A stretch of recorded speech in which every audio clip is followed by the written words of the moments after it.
손석희의 시선 집중. 네, 청취자 여러분 안녕하십니까. 손석희입니다. 2011년이 됐습니다. 1월 1일에 첫 손석희의 시선 집중을 지금부터 시작하겠습니다. 자, 새해 많은 좋은 일들이 있으시길 바라겠습니다. 지난해 정말 많은 일들이 있었습니다. 나쁜 일도 있고 좋은 일도 있었습니다만 아무튼 2011년 새해는 여러분들께 좋은 일들만 많이 일어났으면 좋겠습니다. 지난 한 해 동안 시선집중 아껴주셔서 감사드리고 올 한 해도 여러분들께 많은 관심, 사랑, 또 때로는 비판 이런 것들도 부탁을 드리겠습니다. 자, 새해를 맞았는데 날씨가 여전히 춥습니다. 전라남도와 제주도는 오늘 구름이 많고 눈이 오다가 전라남도는 오전에, 제주도는 오후에 그치겠습니다. 강원도 영동과 영서 산지, 경상남북도 동해안 및 경북 산지는 구름이 많고 아침부터 눈이 오는 곳이 있겠습니다. 이게 해돋이가 가능할지 모르겠네요. 지금 가 계신 분들 많이 계실 텐데 저희가 이따가 연결도 하겠습니다만. 그리고 오후에 강원도 영동을 시작으로 해서 오후 늦게는 대부분 눈이 그치겠습니다. 한편 그 밖의 지방은 오전에 구름이 많다가 오후부터는 맑겠습니다. 중부와 경상북도 내륙 지방에는 한파특보가 발효 중에 있습니다. 바람도 강하게 불기 때문에 체감온도는 더욱 낮겠습니다. 이번 추위는 당분간 이어지겠다는 기상청의 예보 이미 나와 있습니다. 오늘 낮 최고 기온은 영하 2도에서 영상 4도로 어제보다는 조금 높긴 하겠습니다만 여전히 춥습니다. 현재 기온은 서울이 영하 9.7도, 부산 영하 5.3도, 춘천 영하 13도, 광주는 영하 7.4도까지 내려가 있습니다. 뉴욕 증시는 2010년 마지막 거래일인 31일 현지 시간 경제지표 발표도 없고 거래 참가자들이 상당수가 불참하면서 한산한 거래 속에 혼조세를 이뤘다는 소식입니다. 다우존스가 0.02% 올라서 11,572.17, 나스닥은 0.36% 내려가서 2,653.23을 기록했습니다. 자, 지금까지 들어온 해외 뉴스 전해드리기 전에 잠시 캠페인 듣겠습니다.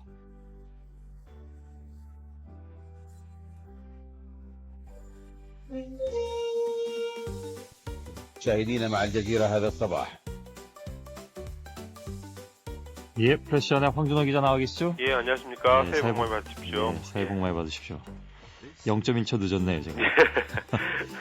자, 새해 첫 해외 뉴스는 조금 특별한 순서로 준비를 하셨죠? 예. 예. 올해 주요 신문들, 주요 영미권의 신문과 언론들이 올해 세계를 어떻게 보고 있나 이런 전망을 좀 중심으로 전해드리겠습니다. 예, 예. 우선은 이제 유가가 상승하고 식량 위기에 빠질 수 있다 이런 전망들이 많이 나왔습니다. 유가의 경우에 작년 연말에 91달러, 배럴당 91달러를 기록했었는데 꽤 올랐었는데 예. 새해에는 100달러를 넘어설 것이다 이런 예상이 많습니다. 우선 월스트리트저널은 실제 수요보다는 선물 시장의 투기적 매입이 유가 급등을 부추기고 있다 이렇게 분석했습니다. 예. 그리고 미국의 외교 전문지 포린 폴리시는 미국의 가계 지출에서 에너지가 차지하는 비율이 1년 전에는 4.8%였는데 새해에는 6%까지 급증할 거다 이렇게 내다봤습니다. 예. 유가 상승의 요인이 있다는 거죠. 그리고 파이낸셜 타임스, 영국의 파이낸셜 타임스는 곡물가를 예측했는데요. 밀, 옥수수, 보리, 콩 이런 주요 작물의 가격이 새해 사상 최고가를 기록할 거다 이렇게 전망했습니다. 예. 원인은 지구촌의 이상기후 때문에 수확량은 줄고 반면에 바이오 연료용 곡물 이런 것들이 필요한 것처럼 수요는 급증하고 있기 때문이라고 합니다. 예. 다행히 쌀값의 우리 주식인 쌀값의 상승폭은 상대적으로 높지 않을 거다 이렇게 파이낸셜 타임스가 내다봤습니다. 예, 예. 또 다른 얘기들은요? 예, 유럽의 경제 위기는 새해에도 이어질 거라고 거의 모든 언론이 전망했습니다. 파이낸셜 타임스는 유럽에서 문 닫는 은행들이 속출하고 또 복지 축소에 반발하는 시위, 국민들의 시위도 한층 거세질 것이라고 봤습니다. 예. 그리고 포린 폴리시는 독일이 주변국들의 반발을 무릅쓰고 유럽 중앙은행의 새 총재에 독일 중앙은행 대표를 임명할 거다 이렇게 전망을 하면서 이 그리스와 아일랜드 지원에 부정적이었던 독일의 목소리가 그렇게 더 커지면서 유로존의 갈등, 유로화를 쓰는 그 나라들의 갈등이 깊어질 전망이다 이렇게 분석했습니다. 예. 반면에 아시아 쪽으로 와서 이 중국과 아시아 신흥국들은 빠른 경제 성장으로 인해서 물가 상승이라는 빠른 경제 성장으로 인한 물가 상승 이런 그 행복한 걱정에 빠졌을 거다 이렇게 월스트리트 저널이 전망했습니다. 예. 그리고 영국의 파이낸셜 타임스는 중국과 미국의 환율 전쟁은 어느 정도는 조금 소강 상태에 들어갈 거다 이렇게 예상을 했고요. 또 국제통화기금 IMF에서 신흥국들의 힘이 커질 거다 이런 예상도 많이 나왔습니다. 예. 중동에 대해서는 뭐 여전히 좋지 않은 전망이 많은 것 같더군요. 예, 이란의 핵무기 개발이 막바지에 이르면서 이스라엘이 전면적으로 공격할 가능성이 높다 이렇게 포린 폴리시가 지적했습니다. 예. 이렇게 되면 자칫하면 중동의 이슬람 국가와 또 이스라엘, 미국 이 연합 세력 간의 전쟁으로 확산될 수 있다 이런 우울한 전망도 있습니다. 예. 그리고 아프가니스탄에서는 연말까지 미군이 이제 철수하게 될 텐데 치안이 좀 불안해지겠지만 그렇게 큰 분쟁은 일어날 가능성이 낮다 이렇게 파이낸셜 타임스가 분석했습니다. 예. 아프리카에서는 지금 대통령 선거 때문에 코트디부아르의 갈등이 굉장히 큰데요. 지금 내전 상황까지 갔는데 이 갈등이 조금 더 갈 것 같고 그리고 해결이 되더라도 또 수단에서는 남부 지역의 독립 추진으로 국제적인 충돌이 발생할 가능성이 크다 이렇게 전망했습니다. 예. 한반도 통일 문제에 대해서도 언급이 나왔죠. 예, 파이낸셜 타임스가 언급하는데 올 한해 남북한의 통일 가능성은 전혀 없다 이렇게 단정했습니다.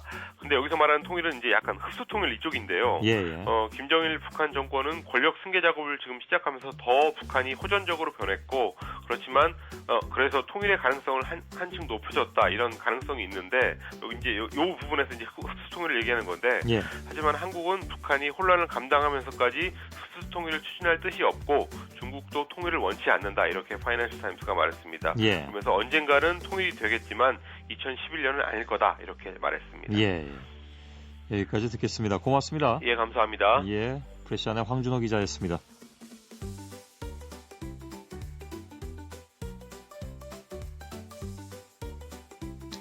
예, 손석희의 시선집중 2011년 1월 1일 토요일 아침의 방송, 새해 첫 아침의 방송, 늘 그렇듯이 생방송으로 전해드리고 있습니다.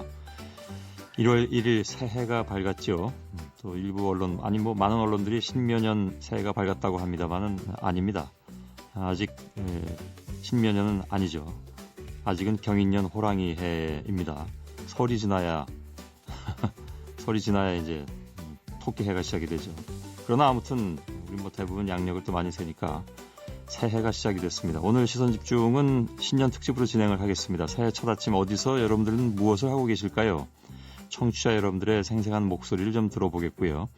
2011년에 듣고 싶은 뉴스를 1분 발언으로 준비했습니다. 오늘 1분 발언은 몇 차례 나가게 될 텐데 모두가 새해 듣고 싶은 뉴스로 채워드리겠습니다. 1월 1일 새해 첫날에도 변함없이 일터로 향하는 분들이 계실 텐데 벌써 출근해서 일하고 계신 분들도 계실 테고 또 늘 제가 챙겨드립니다만은 밤새 열심히 일하시는 분들도 많이 계실 것 같습니다. 50원의 정보 이용료가 드는 문자 샵 8001번 그리고 무료인 MBC 미니로 지금 어디에서 올해 첫 근무를 시작하셨는지 보내주시면 1, 2부 마지막 시간에 그러니까 7시 전에 잠시 연결해서 얘기 듣도록 하겠습니다.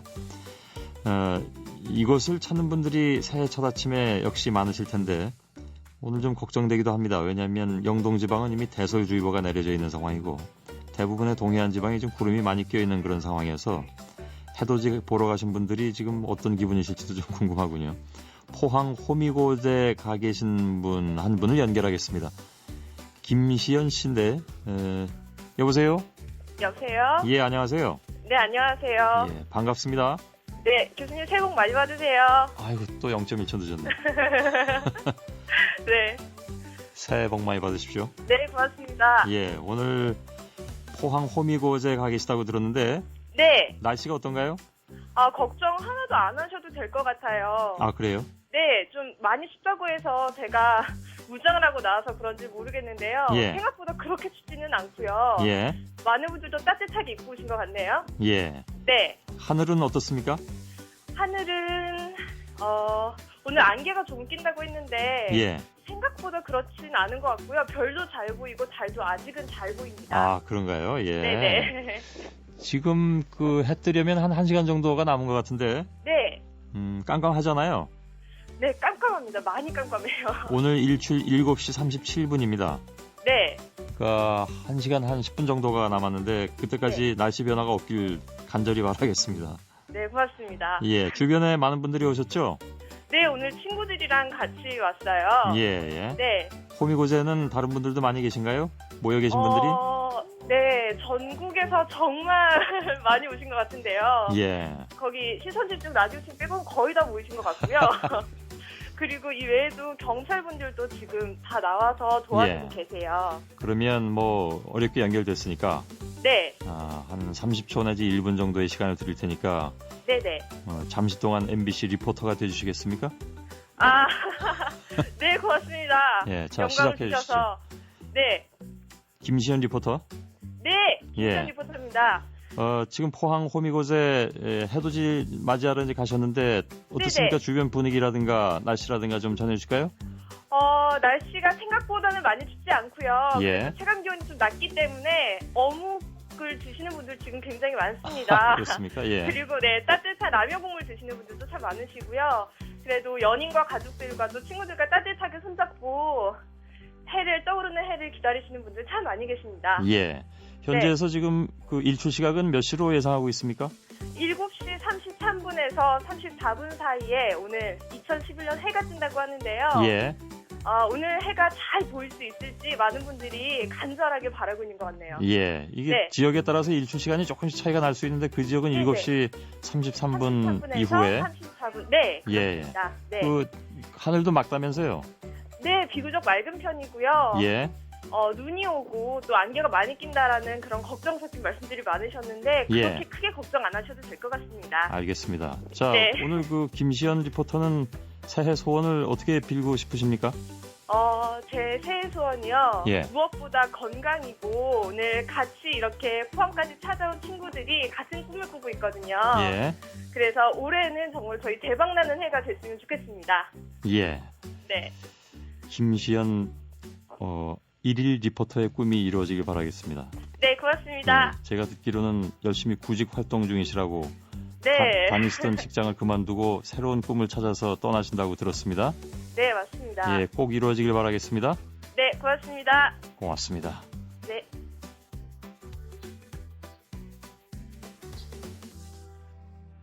일분 발언입니다. 저는 경북 포항에 살고요. 이름은 이상철입니다. 2010년도에 저는 우리나라 정치인들에게 보고 느낀 것을 한마디 하려 합니다. 어째 여의도에 계신 분들은 우리 국민을 실망시키지 않더라고요. 매년 좋지 않은 전통을 어찌 그리 잘 지키는지 몇 편의 조폭 영화를 보는 것 같습니다. 2011년도엔 우리는 그런 모습보다는 그분들이 말하는 국민들이 원하는 것, 이를테면 세비 30%를 삭감해야 하는데 만장일치로 합의했다든가, 또 여야 의원분들이 서로 칭찬하는 모습, 이런 것들 좀 볼 수 있었으면 좋겠습니다. 잘한 것 있으면 그런 건 이런 거는 잘한 거다. 또 잘못된 것 있으면 또 이런 거는 이렇게 고치면 좀 더 좋을 것 같다. 이런 구체적인 대안을 가지고 서로를 칭찬해가면서 상생하는 정치, 그런 정치하는 모습들이 국민들이 꼭 보고 싶은 그런 해가 되었으면 합니다. 이상 1분 발언 마치겠습니다. 예, 경북 포항에 사시는 제조업체에 근무하고 계시는 이상철 씨의 1분 발언이었습니다. 아마 이상철 씨뿐만이 아니라 모든 국민들의 바람일 수도 있겠죠. 근데 쉽게 이루어질 바람 같지는 않습니다만, 그러나 늘 또 저희들은 그렇게 바랍니다. 오늘 2011년 새롭게 시작되는데 국회 변화의 원년이 됐으면 하는 그런 바람이었습니다. 이상철 씨 고맙습니다. 자, 새해 첫날이라서 더 그렇게 보였을지 모르겠는데 오늘 그 방송사로 오는 길이 굉장히 깨끗했습니다. 저희가 환경미화원 한 분을 잠시 후에 또 연결하겠습니다만 지금 한창 청소 중이셔서 그런지 전화 연결은 잘 안 되고 있습니다. 조금 후에 물론 되는 대로 말씀을 나누도록 하겠습니다. 그래서 이번에는 이분들을 꼭 기억하셔야 되겠죠. 연평도 주민 여러분들, 지금 대부분이 아직까지도 이제 연평도로는 돌아가시지 못하고 있는데 연평도를 처음부터 끝까지 떠나지 않으신 분이 있습니다. 36년 동안 연평도 우체국에서 근무해오신 정창권 연평 우체국장을 오늘 잠깐 좀 만나겠습니다. 3대째 연평도 토박이시라고 하네요. 집 안방에 포탄이 떨어져가지고 잿더미가 돼버렸고 부인께서 충격을 아주 심하게 받으셔서 통원 치료를 받으셨을 정도라고 하는데 이분들께서 생각하시는 올 한 해 어떨까요? 여보세요? 여보세요. 예, 정창권 국장님. 예, 안녕하세요. 예, 반갑습니다. 예, 새해 복 많이 받으세요. 예, 새해 아유, 복을 많이 받으셔야 되겠습니다, 올해는. 예, 감사합니다. 예, 주민들이 한 1,700여 명 됐었잖아요. 예, 그렇죠. 지금 돌아와 계신 분들은 몇 분 정도 계신가요? 이제 한 3, 40명 정도 많이 나갔을 때는 나갔었는데 예, 지금 현재는 한 250명 정도. 돌아와 계시군요. 예. 그러면 뭐 아직까지도 한 1,400여 명 되시는 분들이 돌아오지 못하고 계시다는 건데, 예. 아예 이제 그 주거지를 옮기신 분들도 대부분 많이 있으실 것 같고, 예. 그 연평도 요즘 분위기는 어떻습니까? 현평도 요즘 분위기는 예. 이제 사건이 난 지 이제 한 달이 지났잖아요. 예. 이제 국민들도 이제 서서히 잊혀가고 있고. 예. 근데 실질적으로 현지에 우리는 처음부터 남아 있었기 때문에 예. 아직까지 그때 일이 어제 일처럼 그렇게 생생하게 남아 있거든요. 그러시겠죠. 예. 근데 이제 그것이 이제 사격 훈련이 실시된 다음부터는 예. 차츰 그걸 전후로 해가지고 안정되어 가는 그런 느낌이 들어요. 배 예. 올 때마다 한 50명 내지 60명 정도 주민들이 예. 복귀하고 있고, 그런 예. 상황입니다 뭐, 지금. 제일 좋은 것은 옛날에 사시던 분 다들 돌아오셔서 다시 좀 평화롭게 사시는 것, 그게 제일 좋은 건데, 그렇죠. 지금 뭐 상황이 그렇게 녹록지는 않아 보입니다. 그래서 예. 좀 불안해서 못 돌아와 계신 분들이 대부분 있으신 것 같습니다. 예. 한 번도 이제 떠나신 적이 없다고, 그래서 36년 동안 지켜온 일터를 아마 쉽게 떠나실 수는 없었겠죠, 그죠? 그렇죠. 예. 그리고 우체국 업무는 여전히 또 있는 거니까요. 예. 예. 1월 1일 오늘은 어떻게 보내실 생각이십니까?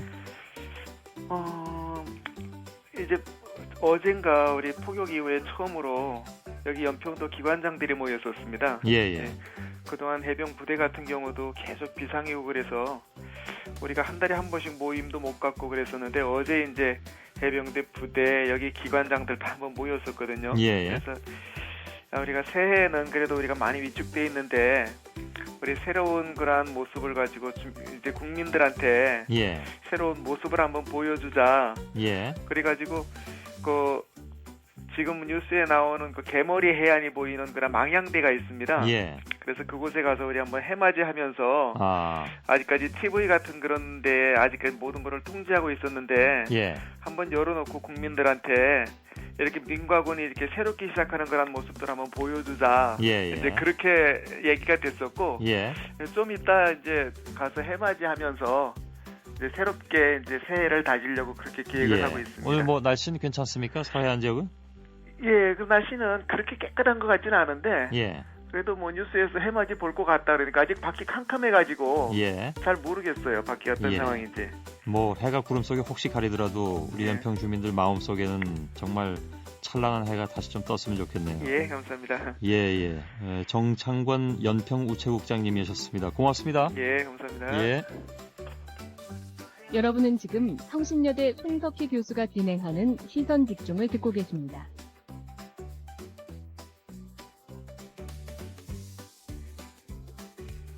예, 2011년 1월 1일 새해 첫날의 손석희의 시선집중은 여러분들의 새해 소망을 담은 1분 발언 그리고 여러분들의 목소리를 직접 담는 전화통화로 1, 2부를 진행하고 있습니다. 이번에 연결할 분은 아까 전화 연결이 잠시 좀 안 됐던 분인데 이제 바로 연결이 됐습니다. 새해 첫날 일어나셔서 청소를 하고 계신 환경미화원 분입니다. 여러분들의 가시는 길을 깨끗하게 청소하시는 그런 느낌일지도 모르겠습니다. 오늘 첫날 아침 수원시 팔달구에서 일하고 계신 이종일 씨입니다. 여보세요? 네, 안녕하세요. 예, 안녕하세요. 오늘 일하시는 날인가 보네요?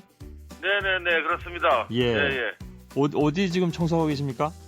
예, 지금 팔달구 소재구 화성행궁 앞 도로에서 일하고 있습니다. 예, 오늘은 몇 시에 출근하셨나요?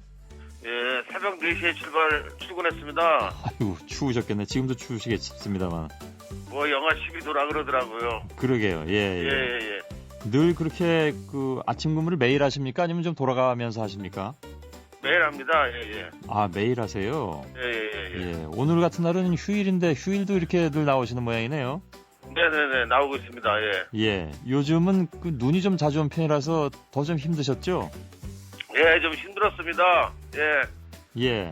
그래도 뭐 저희가 열심히 해가지고 거리가 깨끗하고 또 눈이 왔는데 저희가 뭐 사람 다니시는 그 보도라든가 뭐 버스 정류장 이런데 예. 뭐 깨끗이 해가지고 좀 미끄러지고 이런 게 좀 없어가지고 보람을 느낍니다. 예. 예, 그럼요. 이 제설 작업을 한다고는 하지만 네네. 그건 사실 어디까지나 차량들을 위한 것이고 예예. 보행자들을 위해서는 그래도 마지막 이렇게 그 비질로 마무리하지 않으면 여전히 미끄럽거든요, 그죠? 네네 그렇습니다. 예. 예예. 그 거리 청소하시다 보면 좀 어려운 점도 많이 있으실 텐데 이건 좀 꼭 좀 바뀌었으면 좋겠다, 개선이 됐으면 좋겠다 하신 것은 없을까요? 예, 있습니다. 예, 다름이 아니라요. 예, 저희가 옛날에는 한 10년 전에는 인원이 한 500명 됐었습니다. 예. 그런데 지금은 뭐 한 300명밖에 없어요. 아유, 거의 절반으로 줄었네요. 네네네. 그래가지고 뭐 한 사람당 한 5km 정도 거리를 청소하고 있는데 예. 그런 점에서 좀 아쉬운 점이 있습니다. 예예예. 우리 미화원 여러분들 숫자가 좀 늘어났으면 좋겠다. 네네네. 좀 더 많이 좀 뽑아줬으면 좋겠다. 예예예예. 예, 우리 수원시장께서 좀 듣고 계시다면 좀 참고를 해주셨으면 좋겠습니다. 이게 한 사람이 5km라는 게 이게 보통 긴 거리가 아닌데 네네네. 그냥 걸으라고 해도 5km면 먼 거리인데 이 청소를 늘 하셔야 되니까 얼마나 힘드실까요? 아, 그래도 보람을 느낍니다. 예. 시민들이 요즘 뭐 옛날만큼 이렇게 뭐 많이 버린다든가 그런 좀 줄어들었죠? 그렇죠. 옛날에는 그 부담 특이하고요. 예. 그다음에 또 뭐 쓰레기를 아무데나 또 버리고 뭐 이러는데 시민의식이 결여됐었는데 예. 지금은 뭐 시에서 많이 홍보하고 또 성숙해지셔가지고 예. 많이 깨끗해지고 있습니다. 그렇습니다. 자, 2011년 우리 그 환경미화원이신 이종일 씨의 소망은 어떤 걸까요?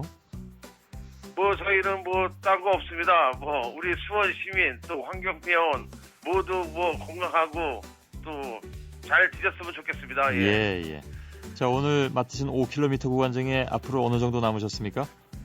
앞으로 한 3km 남았습니다. 아직 절반도 안 하셨네요. 네네네. 예, 늘 건강하시길 바라겠습니다. 예. 감사합니다. 그리고 자동차 조심도 하시고요. 네네네. 감사합니다. 예, 네. 수원시 팔달구에서 일하고 계신 환경미화원 이종일 씨의 새해 소망이었습니다.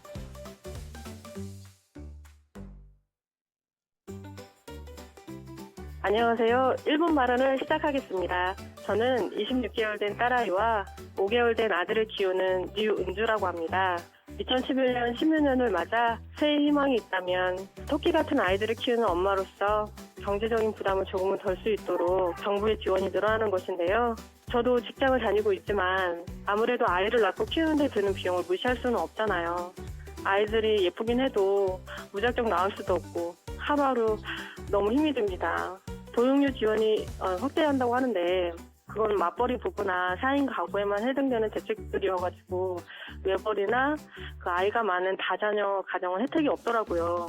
그리고 그 예산안 처리 과정에서 삭감되었던 그 영유아 예방접종 지원비라든가 절시가동 그 급식 지원비 또 그 육아휴직 지원비 지급이 일시 정지되는 그런 일이 있었지만 앞으로는 장기적이고 현실적인 대책들이 마련되었으면 좋겠습니다. 대한민국에서 웃으면서 그 아이를 키울 수 있는 그날이 2011년이 되길 바라며 모두 새해 복 많이 받으세요.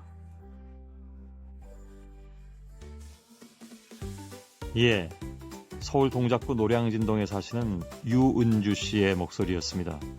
2011년에 좀 보다 현실적인 그런 출산 장려 대책이 나왔으면 좋겠다 하는 그런 말씀이셨죠. 26개월 또 5개월 된 아이를 키우고 계신 주부십니다. 그렇습니다. 이게 뭐 출산 장려 대책이라는 게 즉흥적으로 내놓는 것으로는 해결이 잘 안 되죠. 그래서 보다 많은 고민이 필요한 그런 한 해가 되지 않을까. 사실 따지고 보면 출산율이 떨어진다는 것만큼 이렇게 심각한 문제도 없지 않습니까? 그래서 새해는 우리가 이 문제에 대해서 좀 더 깊이 생각하고 고민해야 되지 않을까 하는 생각을 유은주 씨와 함께 갔습니다. 유은주 씨도 새해 건강하시길 바라겠습니다. 자, 말씀드린 대로 지금부터는 여러분들의 전화를 직접 받아서 또 얘기를 좀 듣도록 하겠습니다. 많은 분들이 아침부터 일찍 전화를 주셨네요. 첫 번째 연결할 분, 여보세요? 여보세요? 예, 안녕하세요?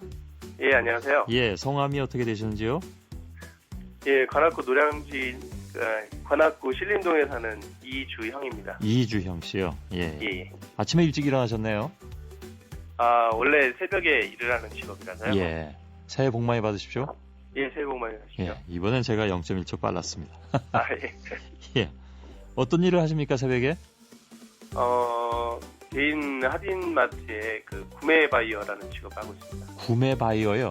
예, 예. 아, 예. 그러면 어떤 그 품목인가요? 과일하고 야채를 예, 그 가락 농산물 시장에 와서 예, 그 중매인이 구입한 물건을 저희가 구입을 해서 예. 저희 매장에 갖다 주는 거죠. 아, 그럼 정말 새벽같이 늘 나오셔야 되겠네요. 예, 평균 저녁 10시까지 가락동에 와서 예. 그 다음날 아침 한 8시 반에 매장에 들어가죠. 아, 그럼 밤새 일을 하시는 거군요, 그야말로. 예, 원래 밤에 올빼미입니다. 예. 그럼 제가 늘 시작할 때 밤새 열심히 일하신 분들 할 때 거기에 해당되시는 분이군요.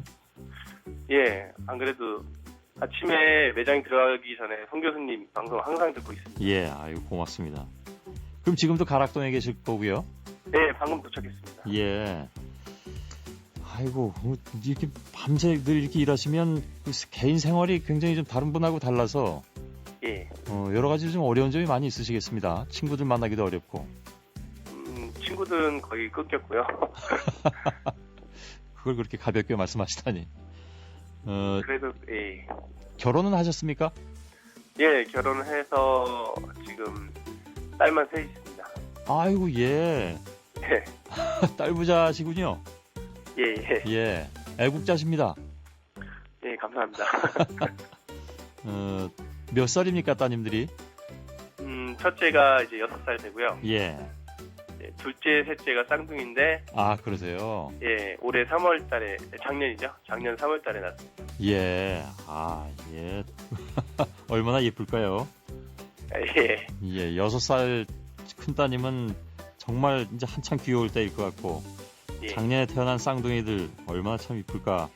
축하드리겠습니다. 늦었지만.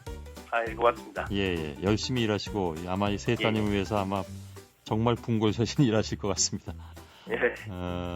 새해 복 많이 받으시고요. 예, 예. 우리 가족분들께도 따뜻한 새해 인사 꼭 좀 전해주셨으면 고맙겠습니다. 예, 고맙습니다. 예, 그럼 오늘은 이제 조금 더 일하시면 퇴근하실 수 있나요? 아니죠. 이제 도착했으니까 네, 상품들 첨가야채 싣고 예. 매장 가서 내려주고 그리고 아침이나 한 10시나 11시쯤에 들어가야죠. 예, 예. 좋은 하루 되시기 바라고 좋은 한 해 되시길 바라겠습니다. 예. 고맙습니다. 감사합니다. 예. 가락동에서 늘 밤새 일하시는 이주형 씨 오늘 잠시 좀 전화로 연결해서 말씀 나눴습니다. 두 번째 분 연결하겠습니다. 여보세요? 아, 아직 연결 안 됐군요. 그렇다면 세 번째 1분 발언입니다.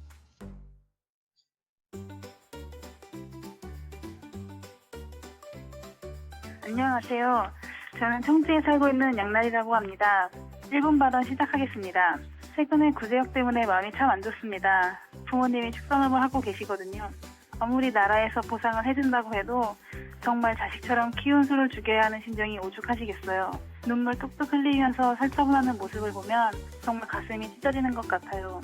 그런데 요즘엔 구제역뿐만 아니라 조류 독감이다, 신종플루다 정말 무서운 질병들이 계속 나오는 것 같아요.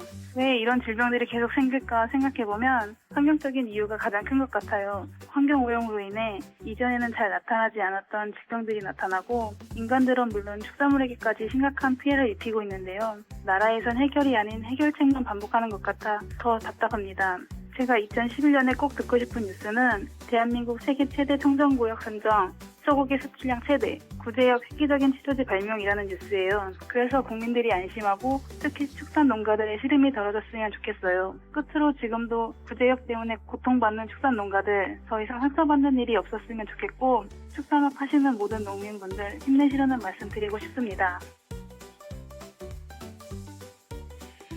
예, 2011년 1월 1일 토요일에 여러분들 1분 발언 3분의 말씀을 들었는데 모두 2011년에 듣고 싶은 소식으로 채워드렸습니다. 2분의 말씀 많이 와닿네요. 올겨울 참 가슴 아픈 그런 시절을 보내고 있습니다. 특히 축산농가 여러분들 힘내시기 바라겠습니다. 충북 청주에 사시는 양나리 씨의 목소리였습니다. 자, 여러분들의 전화 다시 한번 연결하겠습니다. 여보세요? 여보세요? 예, 안녕하세요. 네, 안녕하세요. 예, 성함이 어떻게 되십니까? 김원만입니다. 김원만 선생님. 새해 복 많이 받으시오, 송 교수님. 예, 고맙습니다. 제가 빨랐습니다. 아이고, 오늘 제가 4전 1승 3패입니다. 예, 예.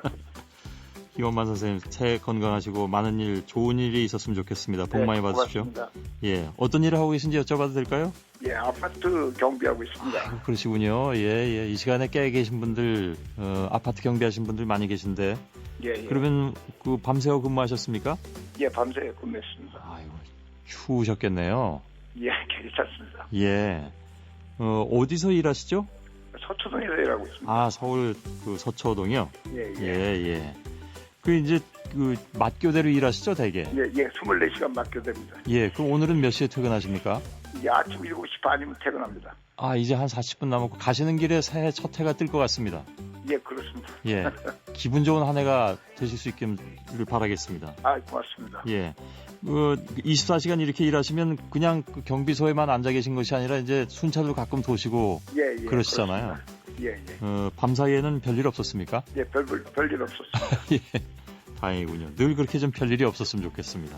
예, 예. 예. 가족분들은 어떻게 되십니까? 아, 아들하고 저 집사람은 11월 달에 미국 이민 갔습니다. 아, 그래요? 예, 예. 부인께서요? 예, 예. 그러면 아드님도? 예, 예, 그렇습니다. 그러면 혼자 계시겠네요? 예, 저 혼자 했습니다. 아, 왜 같이 안 가셨습니까? 아, 미국 그 이민법이 또 아들제 해병대 제대했는데. 예, 예. 예, 가고 저는 뭐 몇 년 있어야 된다 그래서. 예. 이 경우는 무슨 기러기 아빠도 아니시고. 그렇습니다. 그러면 몇 년 뒤에 이제 가시겠군요. 뭐, 갈 수도 있고 안 갈 수도 있고 그렇습니다. 예. 아니, 그래도 가족이 떠나시고 부인께서도 가셨는데, 예, 가셔야 될 텐데, 이게 고향 떠나시기가 좀 마뜩치 않으신 부분이 있으신 모양이죠? 아, 전 고향 서울 토백입니다. 그러니까요. 이게 떠나시기가 좀 그러신 모양이네요. 예, 좀 그렇습니다. 예. 그래서 몇 년 동안 이렇게 또 아파트 경비원으로 일을 하셔야 되는. 예, 그렇습니다. 이거 뭐라고 말씀드려야 될지 모르겠네요. 괜찮습니다. 예. 하여간 무조건 건강하셔야 됩니다. 예, 고맙습니다. 예, 그리고 아파트에도 별일 없이 안전하게 예. 잘 마치시고. 예, 고맙습니다. 그 다음에 몇 년 뒤에 가실지 마실지는 결정하시겠습니다만 우리 가족들하고 만나셔야겠죠, 당연히. 예, 그렇습니다. 예, 늘 건강하시고. 예, 고맙습니다. 오늘 고맙습니다. 예. 아파트 새해 복 많이 받으십시오. 예, 복 많이 받으십시오. 김원만 씨였습니다.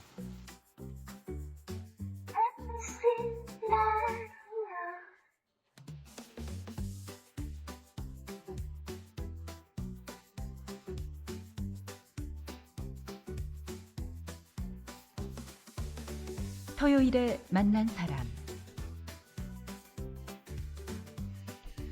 예, 토요일에 만난 사람. 오늘은 토요일이면서 1월 1일 2011년을 맞는 첫날입니다. 생각해보면 한 10년 전에 뉴 밀레니엄 시대라고 해가지고 뭐 굉장히 떠들썩했었습니다. 그로부터 벌써 10년이 훌쩍 넘어섰네요. 10년 전 얘기를 왜 하냐면 10년 전에는 한창 유행했던 그 인사말이 부자 되세요였습니다. 부자가 되고 싶다. 누구나 갖는 열망인데 이것이 이제 출판계로도 옮겨붙어서 부자 되기, 재테크 열풍으로 이어졌던 그런 기억이 납니다. 10년이 지난 지금 재테크라는 바람은 글쎄요, 여전히 살아있긴 하지만 그래도 풍향이 이제 그로부터는 조금 옮겨가는 것이 아닌가. 서점을 보면 그렇습니다. 이 다른 바람이 불고 있는 중심에는 인문서들이 또 놓여 있는데요. 물론 뭐 인문서 전반에 걸쳐서 다 이렇게 좋은 바람이 불고 있는 건 아닙니다만은 2008년 겨울부터 전 세계를 강타한 금융위기라는 그 강풍이 뭐랄까요, 거침없이 질주하던 부자 되기 열망을 좀 되돌아보게 하는 그런 역할을 했다, 이런 분석이 나왔고요. 그래서 그 시선의 변화는 어찌 보면 참 다행스럽게도 적어도 책에 있어서는 인문 쪽으로 조금 옮겨간 그런 측면이 있습니다. 자, 이것에 대한 탐색, 새해를 시작하는 지금 매우 중요한 일일 것 같습니다. 그래서 토요일에 만난 사람에서는 바로 이분을 모셨는데 서점가의 뜨거운 열기를 불어오고 있는 베스트셀러 그들이 말하지 않은 23가지, 많은 분들이 읽으셨으리라고 믿습니다. 그 저자이신 영국 케임브리지 대학 경제학과 장하준 교수를 모셨습니다. 반갑습니다. 예, 안녕하세요. 예, 가끔 영국에 계시면서 전화로 연결을 했었는데 이렇게 직접 뵙게 되니까 더욱더 반갑습니다. 그것도 새해 첫날이고요. 예, 우선 새해 복 많이 받으십시오. 예, 새해 복 많이 받으십시오. 예, 감기가 걸리셨었다고 들었습니다. 여기 워낙 그동안에 바쁘셔가지고. 예, 제가 좀 요즘 과로를 해가지고. 예. 이제 좀 나아가고 이제 나아가고 있습니다. 예. 저희가 오늘 1월 1일 방송이고 내일 영국으로 돌아가신다고 들었습니다. 가시면 조금 편하게 지내시나요, 이제? 글쎄 뭐 한 2주일은 이제 방학이라 쉴 수 있는데 거긴 또 1월 한 20일경에 개학을 하기 때문에 다시 이제 또 개학 준비하고 하려면 그다음부터는 그동안에 그렇게 바쁘셨던 것이 역시 그 책 때문에 그렇죠? 책 내놓으신 이후에 워낙 많은 분들이 또 만나기를 원하니까. 예, 그게 뭐 주 원인이죠. 그 영국 내에서도 그 미디어에서 상당히 관심을 많이 보여가지고 인터뷰나 뭐 그 기고 같은 거 요청이 많이 들어오고요. 외국에서도 또 자꾸 불러서 많이 돌아다녔습니다. 토론회도 많이 가지시고요. 책 얘기는 뭐 조금 이따가 좀 본격적으로 하겠습니다. 우선 여기 나오시면 양력을 잠깐 좀 소개해드리는데 1963년 서울생이십니다. 한성고를 졸업하시고 서울대 경제학과를 졸업하셨습니다. 영국 케임브리지 대학에서 경제학 석사 및 박사 학위를 받으셨고요. 여기까지는 뭐 그럴 수 있다. 공부를 잘하면 뭐 그럴 수 있다라고 생각할 수도 있는데 그 다음이 좀 놀랐습니다. 1990년에 약관 27의 나이에 케임브리지 대 경제학 교수가 되셨습니다. 어떻게 이렇게 일찍 되셨습니까? 아니 뭐 운이 좋았죠. 그때 뭐 제가 하는 분야에 저를 가리키던 교수님이 이제 학교를 떠나셔서 다른 학교로 가시면서 이제 바로 제가 하는 분야에 그 이제 개발 경제학이죠. 거기에 자리가 나가지고 운 좋게 된 거죠. 아니 개발 경제학 쪽에 자리가 비었어도 그걸 공부한 사람들이 수태 많을 텐데. 글쎄요, 뭐 어떻게 학교에서 저를 잘 봐줘서 그랬겠죠. 겸손하시니까 좀 짜증도 납니다. 아니 근데 사실 그때는 제가 내세울 게 아무것도 없었죠. 박사 논문도 끝내놓은 상태가 아니었고, 뭐 이제 학술지 같은데 한두 개 뭐 논문 발표한 게 있긴 했지만, 그러니까 학교 측에서 이제 많이 믿어준 거죠. 그러니까 그 당시에는 가능성을 봤다는 얘기가 그렇게밖에 얘기할 수 없는 상황. 알겠습니다. 현재까지 뭐 그 이후에 계속 케임브리지 대에 계시고. 선진국의 횡포를 비판하는 저서 사다리 걷어차기로 2003년에 상을 받으셨습니다. 신고전학파 경제학의 대안을 제시한 경제학자한테 주는 미르달상을 수상하셨고요. 그로부터 2년 뒤인 2005년에 경제학 지평을 넓힌 경제학자한테 주는 레온티에프상도 최연소로 또 수상을 하셨네요. 최연소로 이렇게 자꾸 하신다는 게 좀 부담스러우실 때도 있겠네요. 뭐 그런 것도 있죠. 근데 뭐 그 기대해 주시는 거에 대해 그 더 잘하라는 채찍질로 알고 받고 있습니다. 대부분의 저서를 물론 영어로 쓰셨습니다. 국내에 나온 책들은 그 번역본들인데 저서에는 쾌도남마 한국경제, 국가의 역할, 또 그 유명한 나쁜 사마리아인들, 다시 발전을 요구한다. 그리고 최근에 내놓으신 그들이 말하지 않는 23가지. 10권이 넘는 책을 펴내셨습니다. 물론 뭐 그 사이사이 이제 논문도 많이 발표하셨을 테고.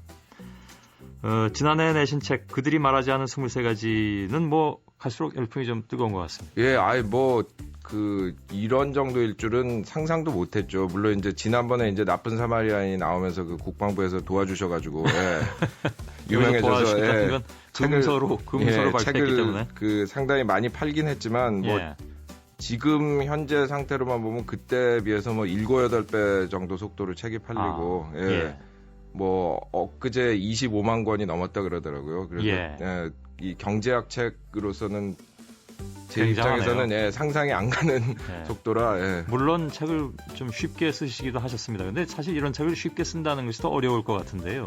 글쎄요. 쉽게 쓰는 게 더 어려운 면이 있죠.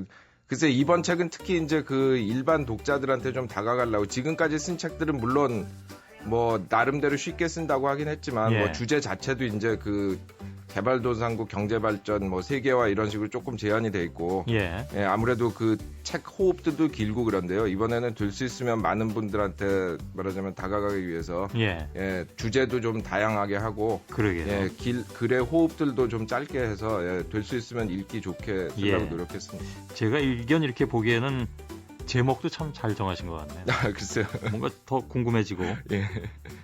그보다 더 많으면 좀 부담스러울 텐데, 예. 23가지 정도니까 예. 읽을만 하다라는 생각을 할 수도 있겠습니다. 예. 보니까 영국 일간지 가디언이 이렇게 썼습니다. 사설에서 우리 장 교수님 책을 언급했는데요. 예.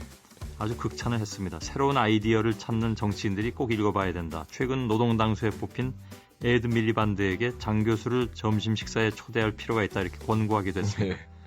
점심 혹시 드셨습니까? 예, 아직 못 얻어 먹었습니다. 제가 보기에 뭐 그 에드 밀리반드 그 사람도 그 큰 정당 당수인데 예, 자존심이 있지 뭐 그 신문에서 한번 하라고 한다고 부를 그런 건 아니겠죠. 예. 뭐 그러나 뭐 그럴 기회가 또 있을 수도 있겠군요. 예. 아니 뭐 그 영국에서도 정치권에서 또 관심들이 있죠. 예, 예. 자기들도 지금 이제 지난 30여 년 동안 이제 신자유주의 선두에 서서 이제 질주를 하다가 이번 금융위기로 아주 경제가 휘청거리니까 예. 뭐 상당히 다른 걸 모색하고 있더라고요. 예. 우리나라에서 아까 25만여 권이 넘게 나갔다고 이제 말씀하셨는데 나름대로 또 분석을 해보신다면 왜 이렇게 열풍이 불고 있다고 생각을 하십니까? 글쎄 뭐 제 책 그 내용 자체만으로 그렇게 팔릴 수는 없다고 생각하고요. 예. 예, 우리나라도 이제 외환위기 이후에 10년 이상 소위 이제 신자유주의 노선, 시장 지상주의 노선을 따라왔는데 이제 그 결과가 뭐 성장률도 떨어지고 양극화는 진행되고 직장은 자꾸 불안해지고 이렇게 되니까 지금 굉장히 다시 한번 좀 그 방향을 되돌아봐야 되는 거 아닌가 이제 그런 바람이 분 것 같아요. 예. 그런 원인이겠죠. 예. 아마 그래서 저 한나라당에서도 초청해서 이제 강연회를 하신 모양이에요. 며칠 전에. 예. 거기선 그 토론도 좀 있었다면서요? 강연을 한 1시간 정도 했고요. 그 이후에 토론을 한 1시간 또 했습니다. 예. 근데 이제 특히 뭐 그 한미 FTA 같은 건 제가 이제 적극적으로 반대하니까 그 문제에 대해서 그쪽에서 말씀을 많이 하셨고 또 뭐 복지국가 문제에 대해서도 여러 가지 논쟁이 있었죠. 예. 거기서 또 오간 논쟁의 핵심이 어떤 것이었습니까? 그래서 이제 제 주장은 제일 중요한 게 그 수준이 비슷한 나라끼리 이제 자유무역을 하면 서로 이제 시장 확대도 되고 자극도 되고 해서 좋은데 지금 우리나라가 미국이나 EU 같이 발달한 나라들하고 하게 되면 사실 우리나라 그 나라들의 말하자면 한 50% 정도 수준이거든요. 그런 상황에서 자유무역을 하게 되면은 경쟁에 의한 자극보다는 그 우리 그 생산자들이 그 경쟁에서 도태될 확률이 더 높기 때문에 그 지금 할 때가 아니다 이제 그런 얘기죠. 그것은 아마도 그 책에 말하지 않은 23가지 중에 첫 번째 자유시장이라는 것은 없다. 이것과 같은 맥락의 말씀이시죠? 그렇죠. 그러니까 그 자유시장이 없다 이게 뭐 무슨 얘기냐면은 시장주의자들이 이제 주로 얘기하는 게 그 자유시장이라는 게 어떤 자연적인 질서로 존재하고 거기에 이제 정부가 개입을 하는 거는 자연 질서를 해치는 거기 때문에 나쁜 거다 이제 이런 논조로 얘기를 하는데 제 얘기는 이 시장의 자유라는 것 자체가 정치적으로 규정되는 거기 때문에 그 정부가 개입을 하고 뭐 어디까지 경쟁을 하고 어디까지는 협동을 하고 이런 거를 정하는 것 자체가 그렇게 무슨 자연 질서에 어긋나는 일이 아니라는 거죠. 그러니까 그런 논리에서 이제 보면은 그 예를 들어 그 한미 FTA 이런 거를 지지하는 분들이 자유무역을 안 하면은 큰일 날 것 같이 얘기하지만 어떤 상황에서는 보호무역을 하는 게 더 유리할 수도 있고 어떤 상황에서는 또 자유무역을 하는 게 좋을 수도 이렇게 있고 그렇기 때문에 제 판단으로는 현재는 지금 우리가 미국이나 EU 같은 데하고 직접 경쟁을 해가지고 살아남을 수 있는 위치가 아직 안 됐기 때문에 그러면 그 FTA라 하더라도 다른 나라 예를 들어서 우리가 비슷한 경제 수준을 가지고 있다라는 거. 지난번에 저희가 칠레하고 이미 맞아서 시행 중에 있는데 칠레는 사실 우리하고 한테 뒤떨어진 나라이기 때문에 사실 그거는 우리한테는 유리하지만 칠레한테는 불리한 거거든요. 물론 단기적으로는 서로 이제 시장이 확대되니까 조금 이익을 보겠지만 장기적으로 예를 들어 칠레가 우리나라 같은 나라하고 자유무역을 하게 되면 거기 이제 뭐 자동차나 전자산업 같은 건 발전을 시킬 수가 없는 거죠. 한국 같은 경우도 뭐 지금은 어떻게 해볼 수 있지 않을까 하지만 뭐 60, 70년대 예를 들어 미국하고 자유무역을 했으면 현대자동차, 삼성전자, 그 현대조선소 하나도 없는 거거든요. 생겨나지 않았을 것이다. 그럼요. 지금은 이제 그런 거는 생겼지만 앞으로 우리가 더 고급 첨단 산업에 진출을 해야 말하자면 2만 불짜리 나라가 아니라 4만 불, 4만 5천 불짜리 선진국이 되는데 그런 산업이 이제 클 수가 없는 거죠. 자영업을 하면. 아시는 것처럼 뭐 자동차야 뭐 상당 부분 그 수준에 올라가 있습니다. 그렇죠. 예. 물론 자동차하고 이번에 이제 전자는 재협상을 통해서 좀 다시 불리하게 됐다고는 하지만 전자나 자동차 같은 것이 이렇게 크게 뒤처져 있는 것이 아니고 다만 이제 그 농산물이라든가 이런 쪽에는 어차피 이제 피해가 오는데요. 예. 그 정도는 주거니 받거니해서 굳이 뭐 대차 대조를 따진다면 플러스로 할 수 있다라는 것이 한미FTA 찬성론자들의 얘기 아니겠습니까? 그렇죠. 근데 이제 제 걱정은 지금 사실 기존 산업 재조정하는 것도 문제지만 예. 우리나라 같은 입장에서 앞으로 새로운 첨단 산업을 키워야 이제 뭐 미국이니 스위스니 뭐 독일이니 이런 최고 선진국을 따라잡을 수 있는데 예, 그런 걸 키울 수가 없다는 거죠. 지금 우리가 일부 그렇게 발달은 했지만 예를 들어 일본 같은 나라하고 엄청나게 무역 적자가 난 이유가 뭡니까? 정밀 기계라든가 정밀 화학이라든가 이런 그 고부가 가치 산업이 아직도 약하기 때문에 거기에서 자꾸 적자가 나는 거거든요. 예. 그런 그 논지를 말씀하셨더니 거기 나와 있던 국회의원들은 뭐라고 얘기를 하던가요? 글쎄요, 뭐 할 수 있다고 생각한다고 하니까 뭐 그거는 판단 차이인데 어떻게 하겠습니까? 제 생각엔 도저히 안 될 것 같은데 뭐 된다고 믿으시는 분들이 많은 것 같더라고요. 예. 알겠습니다. 그 책에서 또 한 가지 이제 인상적이었던 부분은 이른바 이제 낙수 효과에 대해서 굉장히 부정적으로 보고 계신 것 같습니다. 부자가 많아지면 또는 부자를 더욱 부자로 만들면 다른 사람들도 덩달아 잘 살게 될 것이다. 이것은 틀린 얘기다. 그러니까 글쎄요, 논리적으로는 이제 불가능한 얘기는 아니죠. 그 부자들이 뭐 투자를 많이 하고 일자리를 많이 만들면 그것이 뭐 특정한 상황에서 선순환이 돼가지고 그 밑에 있는 사람들 끌어올릴 수가 있는데 실제로 보면은 그렇게 해서 성공을 한 예가 없어요. 뭐 제가 과문한 탓인지 모르겠지만 제가 아는 바는 없거든요. 예를 들어 미국 같은 경우도 70년대 말부터 엄청나게 부자 감세해주고 규제 완화해가지고 부자들이 돈 많이 벌게 해줘가지고 상위 1%가 그 미국 전체 소득에서 차지하는 비율이 10%에서 최근에는 한 23% 이렇게까지 올랐거든요. 옛날에 비해서 2배 반을 더 가져가는데 미국의 투자율은 그때보다 더 떨어지고 성장률도 떨어지고 이랬단 말이죠. 대부분의 나라가 그런 정책을 폈을 때 그런 결과가 왔습니다. 뭐 미국의 뭐 레이거노믹스가 그렇죠. 그게 시작이었죠. 하나였고 또 다른 나라의 예는 어떻습니까?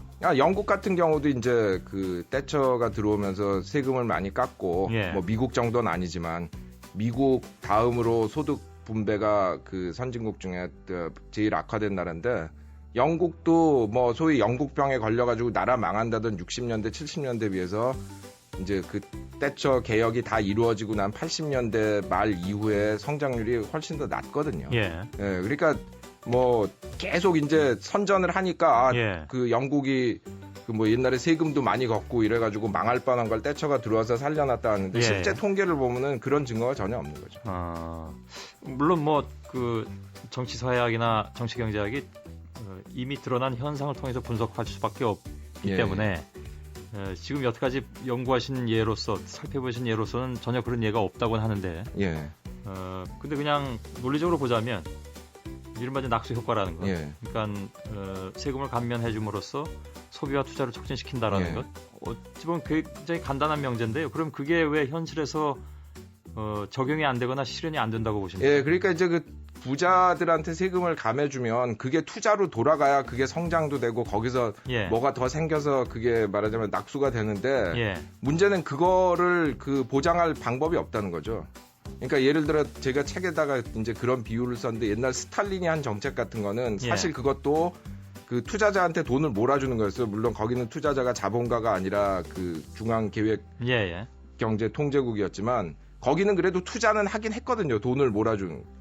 근데 자본주의 사회에서는 그거를 투자를 하라고 강제를 하는 그 수단이 없기 때문에 그거를 예를 들어 뭐 정책적으로 할 수는 있겠죠. 뭐 감세를 해주지만 뭐 이거는 투자를 안 하면은 다시 가져간다 뭐 이런 식으로 할 수도 있겠지만 그거는 강제책이기 때문에 좀 그렇죠. 어려울 것 같고. 그런 방법이 안 되는 거죠.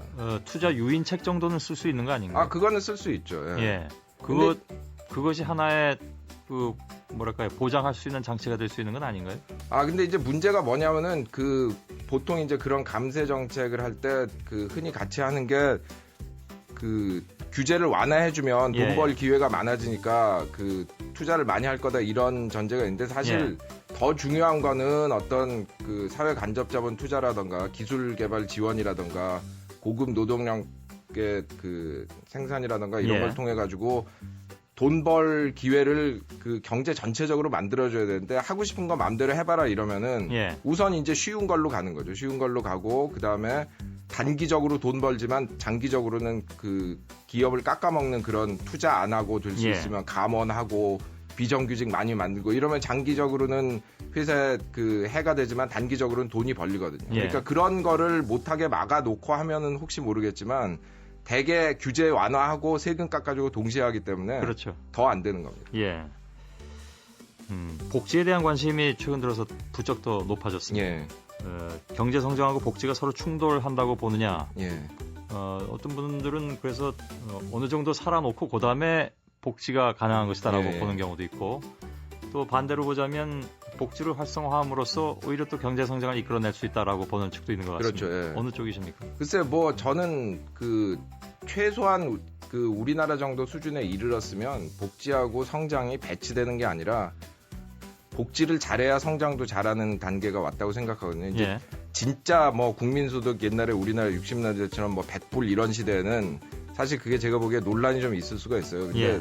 지금 뭐 국민소득 2만 불 이렇게 됐는데 지금 단계에서 우리나라의 많은 사람들이 병리적인 현상이라고 생각하는 것들이 복지제도가 미비돼서 그런 겁니다. 예를 예. 들어 뭐 저출산 이런 것도 복지제도를 통해 가지고 어떤 타가나 교육의 부담 같은 걸 덜어줘야 여성들이 더 적극적으로 출산할 수 있는데 지금 그런 상황이 안 돼 있거든요. 예. 그래서 저출산도 생기는 거고 그 책에서도 제가 그 예를 썼습니다만 우리나라의 어떤 의대 편중 현상 이런 것도 복지제도가 잘 안 돼 있기 때문에 인생에서 한 번이라도 실패하면 나락에 떨어진다 이런 불안감이 생겨서 예. 그 젊은이들이 직업 선택을 보수적으로 하는 거고요. 이런 식으로 우리나라 여러 가지 문제들이 사실 지금 복지를 잘 못해가지고 문제가 되는 것들이 근데 많아요. 이제 간단하게 너무 단순하게 생각하는 건지 예. 모르겠습니다만 이런 생각이 들 수도 있지 않습니까? 그러니까 복지라는 것은 일단 쏟아붓는 것이어서 예. 결국은 쏟아붓고 나면 장기간에 걸쳐서 무엇을 얻어내야 될 텐데 예. 지금 어느 정권이든 그렇게 장기적으로 생각할 만한 그런 그 구조도 아닌 것 같고 예. 그렇다면 거기에 대한 반대 논리로서는 부면 걷어진다라는 것을 증명해 주셔야 되는데 그건 어떻게 하시겠습니까? 그렇죠. 아니 그걸 이미 그런 걸 잘 해가지고 잘 되고 있는 나라들이 있죠. 예를 예. 들어 뭐 핀란드, 스웨덴 이런 나라들은 복지 국가가 세계에서 제일 큰 나라들인데 예. 그 선진국 중에 제일 작은 미국보다도 성장률이 빠르거든요. 예. 그러니까 그거를 잘 디자인하면 도리어 성장을 도울 수가 있는 겁니다. 그러니까 아까 말한 그 부자 감세론하고 사실 비교를 해보면 예. 그것도 사실 이렇게 사람들한테 돈을 나눠주면 써가지고 그게 성장이 잘 될 거다 그런 얘기 아니에요. 예. 근데 왜 부자들한테는 돈을 주면 성장이 잘 되고 가난한 사람들한테 돈을 주면 성장이 안 되느냐? 되는지 그쪽에서 또 그 답을 해야겠죠. 예. 근데 이제 제 주장은 그렇습니다. 복지라는 게 돈 남아서 하는 거 아니거든요. 그러니까 첫째로 우리가 다 같이 잘 사는 사회를 만드는 게 좋기 때문에 하는 거고 예. 또 둘째로 복지제도가 잘 돼서 그 어떤 사람들이 그 미래에 대한 불안이 없어지고 또 실패했을 경우에 재기의 기회가 주어져야 더 진취적으로 선택할 수 있고 예. 더 적극적으로 변화를 받아들일 수 있단 말이죠. 예. 그래서 하는 거지 이게 무슨 뭐 옛날에 의적들이 하듯이 뭐 홍길동 임꺽정이 하듯이 부자들한테 돈 뺏어 가지고 예. 가난한 사람들 나눠주자. 물론 이제 그런 복지도 있습니다. 예를 들어 미국 같은 경우는 그런 개념이거든요. 예. 선택적 복지 그래가지고 정말 그 맨 밑에 있는 사람들이 밥 굶어 죽지 않게 예. 위에서 걷어서 나눠주자. 이런 복지는 그 성장에 대한 효과가 그것도 없지는 않겠지만 예. 미약하지만 그거를 어떤 그 인생의 재기라던가 재교육 그다음에 그 어떤 진취적 선택을 할 수 있는 생활의 안정 그런 거를 만들어주면은 이게 예. 성장에도 굉장히 좋은 거죠. 알겠습니다. 역시 여기서도 이제 선택적 복지냐 보편적 복지냐론이 또 나올 수밖에 없는 거군요. 경제 문제에 대한 얘기를 여기까지 일단 좀 마무리 짓고요. 예. 제가 잠시 전해드린 말씀 듣고 개인적인 얘기도 좀 나눠보도록 하겠습니다. 예, 케임브리지대 장하준 교수와 함께하고 있습니다. MBC 라디오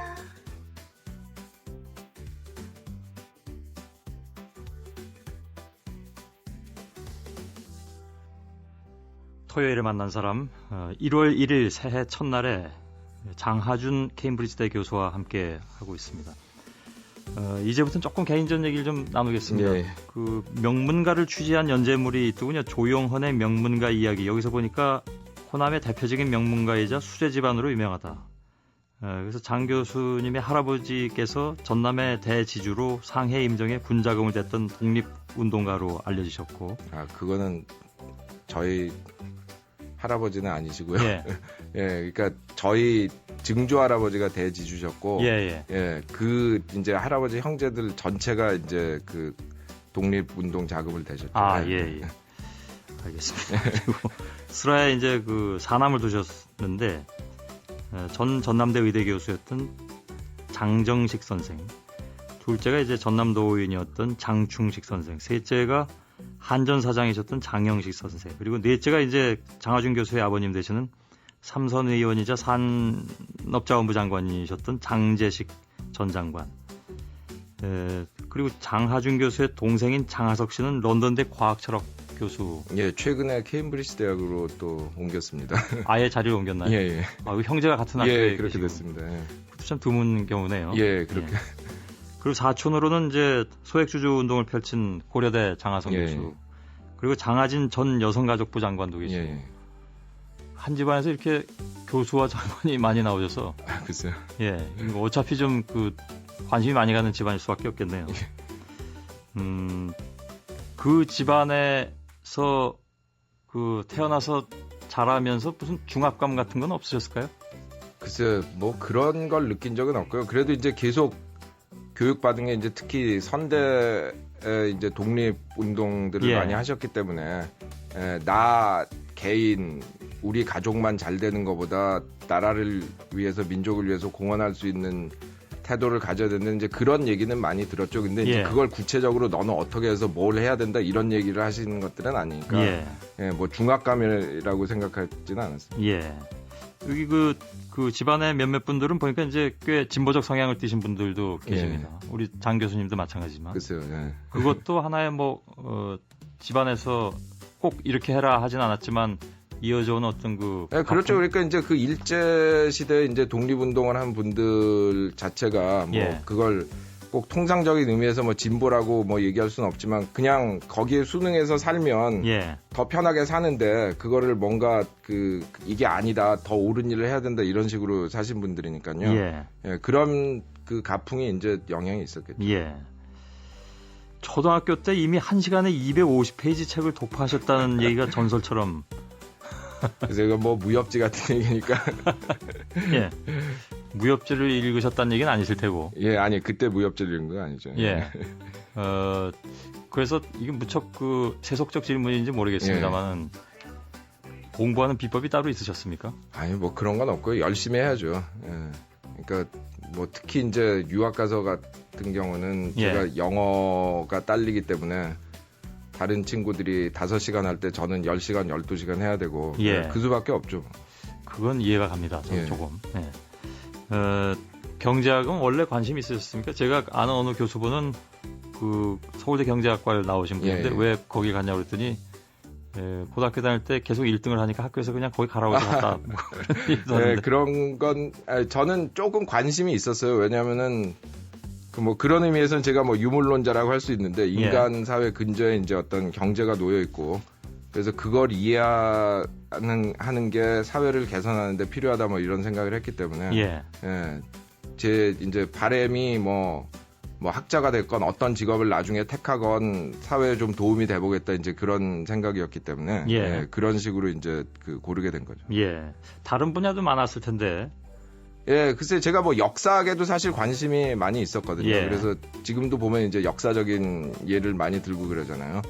근데 이제 역사학하고 경제학을 놓고 저울질을 하다가 이제 결국 생각한 게 그래도 이 경제라는 게 중요하니까 그거를 일단 공부를 해봐야겠다 이제 그런 생각을 했던 겁니다.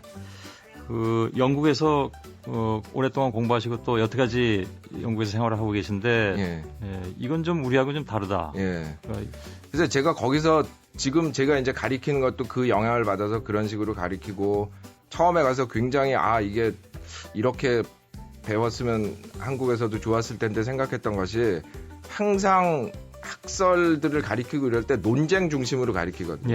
그러니까 이게 맞는 거다 이런 식으로 꼭 안 가리키고 물론 이제 교수가 자기 입장이 있습니다. 그렇지만 이런 논쟁인데 이런 학파가 있고 이런 학파가 있고 너희가 이거 두 개를 다 읽고 비교를 해보고 그다음에 너희 나름대로 결론을 내려봐라. 이런 식으로 이제 자꾸 그 학생들을 가리키기 때문에 그 우리식은 딱 교과서가 있고 거기 나오는 게 다 맞고 거기 안 나오는 건 틀리고 이런 식으로 이제 배우니까 자꾸 흑백 논리적으로 생각하게 되는데 그런 식으로 여러 학파가 있고 그 각 학파가 이런 점에서는 좋은 점이 있고 이런 점에서는 약하고 뭐 그 둘이 이런 식으로 싸웠고 이런 결론이 났다 이런 식으로 배우니까 그렇게 좀 교조적이 안 되죠. 우리도 요즘 뭐 수업 방식이 좀 바뀌고 있다고는 합니다만. 글쎄 요즘 뭐 한국에서 가르치는 방식은 옛날 저희가 배우던 때하고 비하면 뭐 훨씬 좋아졌죠. 특별히 뭐 영향을 많이 받았다든가 하는 그 학자나 아니면 인물이 있으십니까? 글쎄 뭐 저는 그런 건 아니고요. 그 뭐 제가 이제 항상 그런 식의 질문을 받으면 답하는 게 그 좌에서는 칼 막스부터 우에서는 하이에크까지 다 그 두루 읽고 거기서 이제 좋은 점을 취사 선택하려고 노력을 했기 때문에 특별히 뭐 어느 학파다 뭐 이런 식으로 얘기할 수는 없고요. 될 수 있으면 여러 가지 시각에서 물론 제 입장이 있습니다만 여러 가지 시각에서 그 보려고 노력을 합니다. 장하준 교수의 그러면 그 이른바 이제 흔히 얘기하는 포지셔닝, 그러니까 정확한 그 입장은 무엇이냐에 대해서는 저희들이 뭐 저서 등을 통해서 많이 알고 있으니까 따로 질문은 드리지 않겠습니다만 본인은 어떻게 그러면 그 자신을 자리매김하고 계십니까? 글쎄, 근데 저는 그 문제에 대해서 입장이 뭐 스탈린이 보면 다 우파고 히틀러가 보면 다 좌파잖아요. 그러니까 보는 사람 입장에 달린 거지 뭐 제가 뭐라고 할 얘기는 아니거든요. 그리고 어떤 뭐 정치인이 아니기 때문에 사안마다 제 입장이 있는데 어떤 사안은 말하자면 우파적인 입장을 갖고 있는 것도 있고 어떤 거는 좌파적인 입장을 갖고 있는 것도 그러니까 종합해서 보면 뭐가 될지 잘 모르겠어요. 그러면 어떤 사안은 우파적인 입장을 가지고 계시다고 했는데 예를 들면 어떤 걸까요? 그러니까 예를 들어 뭐 그 성장에 관한 문제라 성장론자시기도 하죠. 그렇죠. 소위 이제 주로 좌파라고 하는 사람들은 뭐 다 그런 건 아니지만 성장보다 이제 뭐 분배가 중요하다 이런 식으로 얘기하는데 저는 뭐 첫째로 그 두 개가 그런 식으로 양분법적으로 볼 수 있다고 생각하지도 않지만 그래도 그 성장이라는 걸 무시해서는 안 된다 이제 뭐 그런 입장이고요. 한국에 돌아오고 싶으신 생각은 없으십니까? 아니 뭐 사실 지난 20여 년 동안 뭐 몇 번 돌아오려고 한 적도 있는데요. 기회는 뭐 본인이 가지면 얼마든지 생길 수 있을 것 같은데. 아니 뭐 꼭 그런 건 아니고 뭐 운이 닿지 않아가지고 다 잘 안 돼서요. 그냥 뭐 그 운명에 맡기고 살고 있습니다. 근데 기회가 되면 오실 수도 있다 그런 말씀이겠네요. 뭐 그 여러 가지 이제 그 고려할 점이 이제 특히 애들도 있고 하기 때문에 생겼지만 뭐 한국을 오지 않겠다 이래서 안 오는 건 아니거든요. 자녀분들은 지금 몇 학년인가요? 큰애는 그쪽 나이로 이제 고등학교 1학년이고요. 작은 애는 이제 국민학교 6학년이고 그렇게 됐어요. 큰 아드님인가요?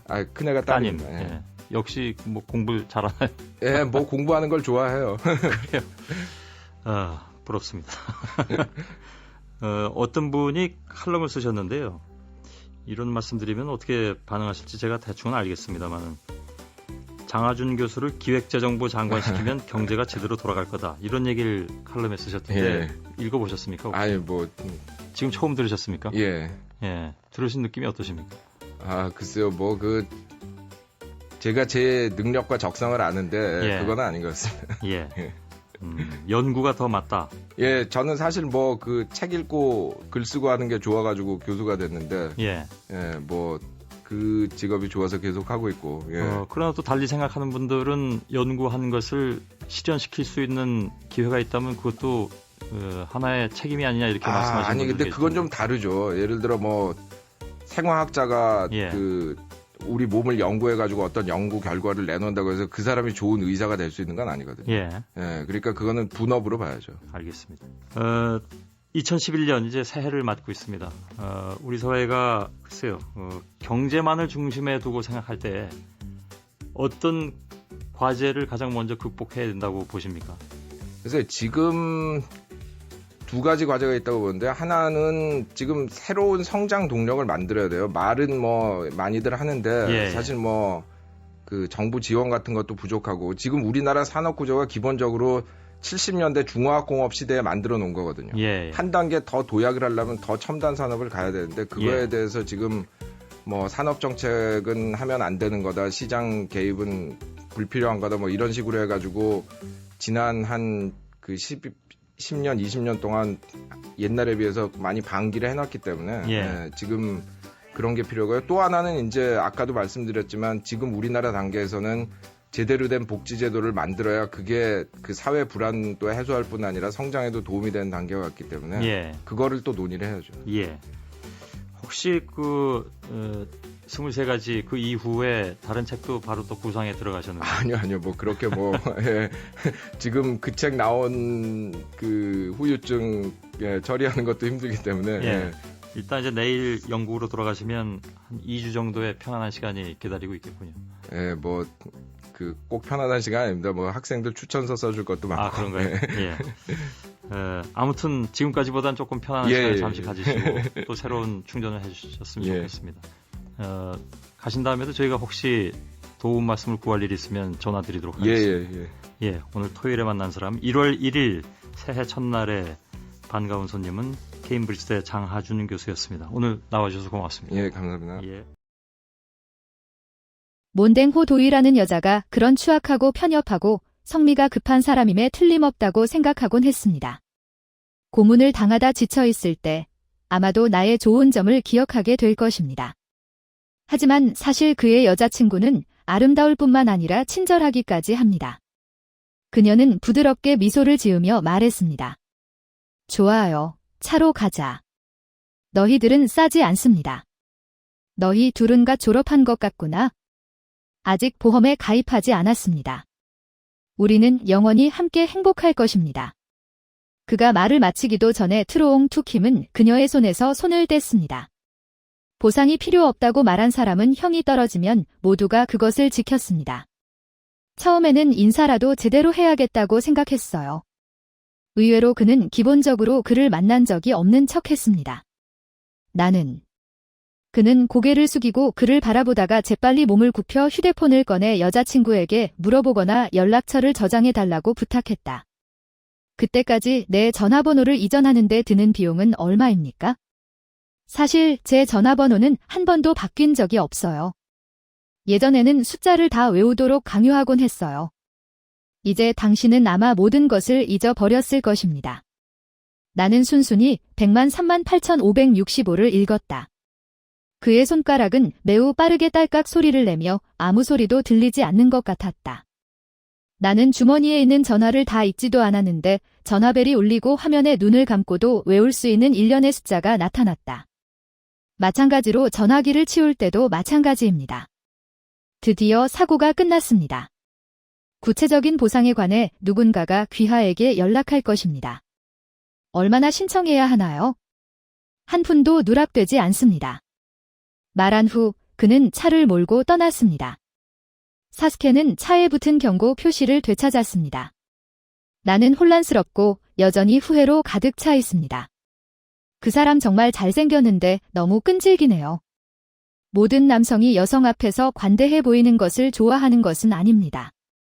왜, 여자친구, 그 사람은 그렇게 말하면서도 여전